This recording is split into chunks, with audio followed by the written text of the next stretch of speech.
Greetings Thunderhammers and welcome to Codex Compliant. Today we shall embark on a very important journey. A journey to find the very first Warhammer in Warhammer 40,000. For some reason... Look, I don't know why we do these things either, but the question occurred to us and it's something to do, innit?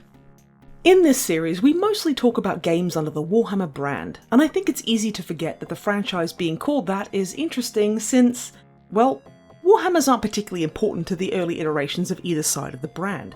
I mean, sure, there's Galmaraz, the hammer wielded by Sigmar in the fantasy side of Warhammer, which I suppose is fairly important to the setting. We've seen people claim that that's why the game is called Warhammer, it's named after Sigmar's signature weapon, but that's just not the case.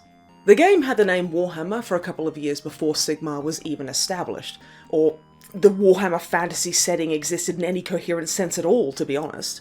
But at least with the fantasy side of Warhammer, it's easy to point to the first actual Warhammer in it, as the first edition of the game from 1983 carried this artwork on its box by John Blanche of the Warhammer-wielding Harry the Hammer, aka Harold Hammerstorm, aka Uthmog Elvenbane if you want to be really pedantic about it. Interestingly, Graham Davis, who worked on the Warhammer fantasy roleplay books that added Sigmar to the setting, has stated that the Warhammer-wielding Sigmar's appearance was based on later artwork of Harry the Hammer from Fantasy Battles 2nd edition. So that means that anyone saying the game is named after Sigmar's hammer is... well, they're still wrong, but they're wrong in a more nuanced and interesting way than may initially be apparent. It should be noted that, as well as Harry's hammer being the first one you see, the first named hammer in Warhammer was also in the first edition rules. Thobane, wielded by the dwarf Thorgrim Branadin, which was poisoned, elicited fear in non-dwarves, and allowed its wielder to go in and out of frenzy at will, which was a lot for a weapon in an edition of the game where weapons were defined more by broad traits than having distinctly separate rules. So even though hammers weren't super important to the actual game, there were a couple of prominent ones in the early material that made the name feel a bit more fitting. However, Warhammer 40,000 is a different story. But we'll get to that after a word from this video's sponsor. This video has once again been sponsored by Sword and Board Games, who have just released the second expansion for their tabletop skirmish game, the Universal Skirmish Combat Engine, or more simply, TUSC. TUSC Mechanized Warfare allows you to bring vehicles into your games, be they tanks, armoured cars, jets, or even mechs. And since one of the big features of TUSC is allowing you to use all your disparate miniatures in one game, and that Mechanized Warfare can be combined with their previous Medieval War expansion, that means you can use it to do fun things like see how well guys with bows and arrows could take down a tank. Spoiler, not well at all. Or create teams of mechs to duke it out with teams of giant fantasy monsters to satiate the kaiju movie fan in you. There is even a variant of the rules for playing with smaller scale epic miniatures. But however you wish to use the rules, you can get TUSC Mechanized Warfare digitally for $10 over at DriveThruRPG or itch.io, and in doing so you'll not only be supporting a friend of the channel, but supporting a small independent studio. We now return you to your regularly scheduled nonsense. So, hammers in 40k. In the very first 40k rulebook, Warhammer 40,000 Rogue Trader from 1987, there was barely any mention of hammers at all. There's no artwork of anyone using anything hammer-like, unless you want to count some fairly abstract shapes as hammers, and there were no minis in the range at the time that used a hammer as a weapon. Their only appearances being as part of some orc insignia and being included in the vague hand weapon category, with no special rules or stats attached. A weapon on the same level of lethalness and importance as whatever cheap sword a random guy was waving. But this is not that surprising, given that, despite using rules based on and interchangeable with Warhammer Fantasy Battle, 40k was not originally intended to carry the Warhammer name. The game was intended to be called just Rogue Trader, with its development stretching back to 1983, where it was envisioned as a very different game. But as it was entering the editing phase after several rewrites, GW got the rights to publish a game based on the 2000 AD comic Rogue Trooper. In a rare case of Games Workshop deciding not to be unnecessarily confusing about something, they decided they probably shouldn't have two games simply called Rogue Trooper and Rogue Trader on the shelves at the same time, and so a name change was needed. To quote Rogue Trader's author Rick Priestley, "Some bright spark, whom I shall hate for the rest of my life, came up with Warhammer 40,000.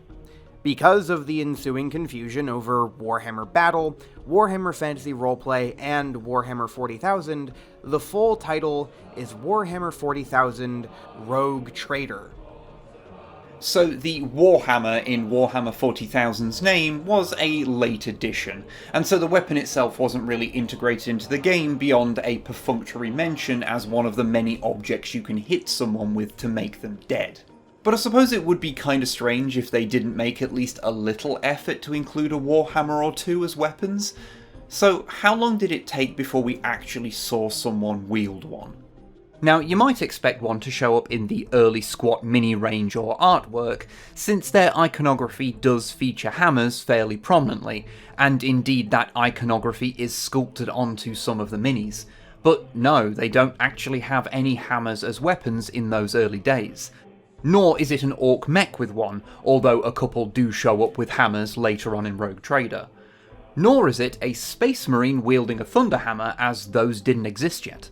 No, after combing through all the relevant old books and magazines we could find, we're pretty sure the first 40k mini to use a hammer as a weapon was the Colossus Imperial robot, released in August of 1988, gaining rules in White Dwarf 104. It had a siege hammer as one of its arms, that used the rules for a pounder, don't laugh, from the Warhammer Siege supplement, but could be used in hand-to-hand combat. And we got a few bits of artwork of it doing so, which is nice. Oh hey, there's the logo for the band Queensryche in the background there. It's weird how this is the second time we've seen that logo snuck into something in this series. Anyway, we do quite like how there's no elbow on the siege hammer arm, so that thing would just have to swing around wildly to hit anything. You know, basically this. Also, although the Colossus was the type of robot who had this siege hammer by default, many others could take one as an option too. I don't know, on some level I don't know if this counts as a proper Warhammer. It is a hammer used in war, absolutely, but I kind of feel like somebody needs to be wielding it rather than it just being attached to a robot's shoulder joint. This is more of a siege weapon. Now, I wouldn't argue with you if you called this the first 40k Warhammer, because it kind of is, but we'd like to see one that's a little bit more traditional. And so we continued our search until we found this Ogryn mini with a Warhammer from February of 1989, although calling it an Ogryn mini is simplifying a somewhat fuzzier situation. Despite releasing a bespoke Ogryn hero miniature in early 1988, when an actual line of Ogryns was released the following year, they would be mostly made of the existing C23 Warhammer Fantasy Ogre miniatures. Which made sense, I suppose, as Ogryns are just sci-fi ogres. Their very un-sci-fi appearance would be hand-waved away by saying that they simply continued to dress as they would on the feral and medieval worlds that they were recruited from. These ogres were mostly sculpted by Jez Goodwin, but a handful of new ones by Bob Ollie were included too. One of these was unambiguously actually an Ogryn, although the other Ollie sculpts, like the one with the hammer, lacked guns or other future war accoutrements, so looked more at home with the fantasy ones. And indeed, their codes starting with 0904 do lump them in with the other fantasy ogres, opposed to the 4601 codes assigned to the actual Ogryn minis. So the Warhammer Holding one is a mini that served double duty as both a 40k and fantasy mini for a few months before a more complete set of Ogryns could be released. But since it was first released under Ogryn branding for 40k specifically, we're happy to say that this is the first actual conventional Warhammer in Warhammer 40k. Although, if you want to get really picky, there is technically an earlier hammer that someone could have actually wielded, it's just not a Warhammer. In November of 1988, there was a range of techmarines by Mark Copplestone shown off in White Dwarf 107. They are seen holding comedically large tools with a few more conveniently sized ones on their belts, along with a curious bit of old techmarine iconography, the Big Hand. Although, sadly, none of them had a big silly hammer, At least one of them, 410504 to be specific, had a little hammer on his belt. And fortunately we do have that one. It's even been featured in this series before, since it was painted using era-appropriate paints. So yeah, unless we've missed one, and feel free to let us know if we have, the first Warhammer in Warhammer 40k is either this siege hammer on a Colossus robot from August of 1988, or this one held by an Ogryn from February of 1989, depending on how you want to define a Warhammer, with an honourable mention to this techmarine's tool twixt the two. So our question is answered, but this does leave us with another lingering question. When did 40k's bespoke, iconic hammer weapon, the thunderhammer, show up?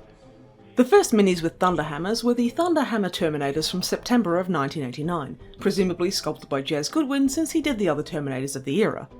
These thunderhammers were a lot slimmer than the giant bricks on sticks that would become the standard look for the weapon. Thunderhammers were given rules in White Dwarf 116 along with lightning claws, and those rules are pretty wild. Rather than the slower but double your strength kind of deal they had for most of 40k's history, these first ones didn't have any strength at all, because any hits automatically wounded and their save modifier was -5. Meaning the only things that got armor saves at all were the things unaffected by modifiers, or Terminator armor which always had a minimum of a 6+ save regardless of the modifier.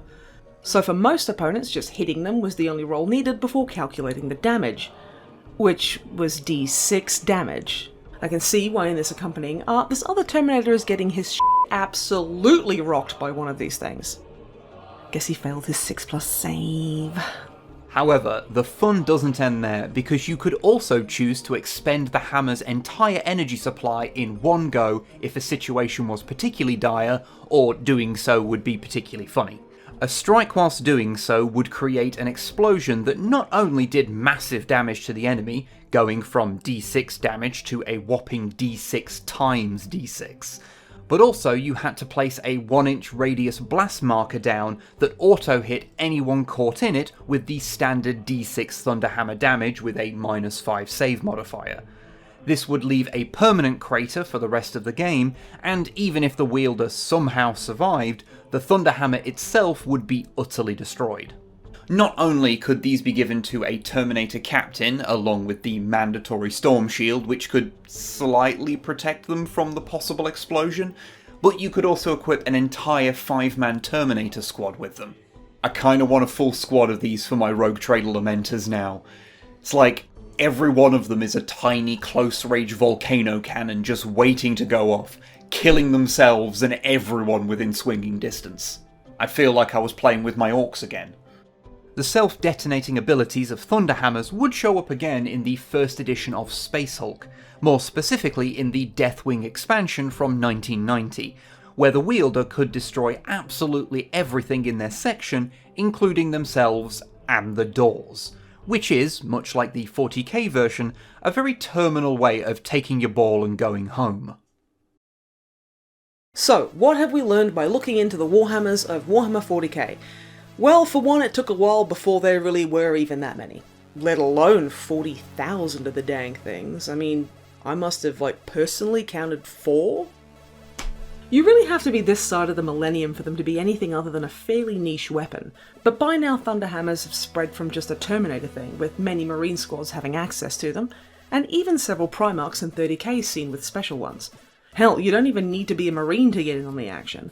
And many hammer weapons have shown up in other factions too, not to mention units simply named after hammers.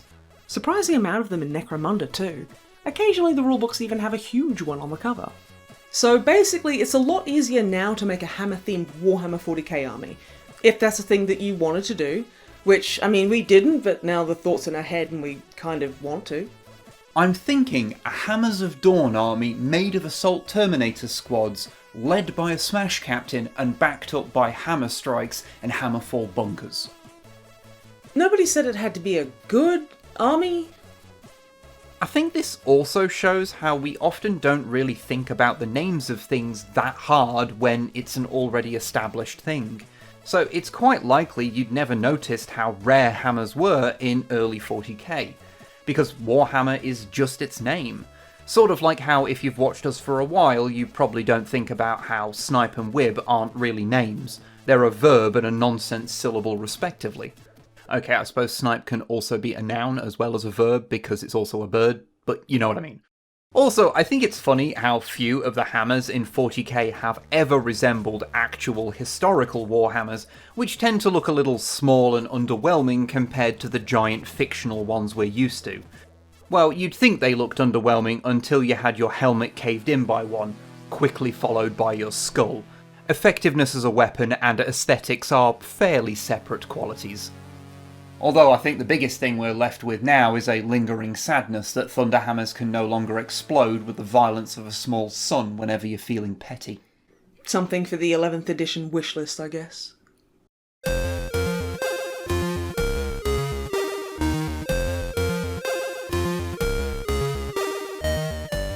Hello there, thank you very much for watching. If you got something out of this video, then why not let us know with a comment or a like, or maybe even subscribing if you're feeling a little nasty.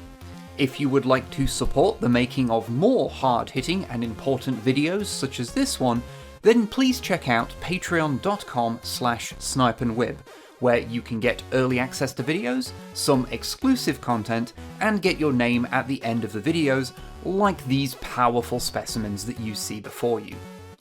Also, I do think it's worth pointing out that this is the second video dedicated to hammers that we've made on this channel, because we made one about video game hammers almost exactly 12 years ago.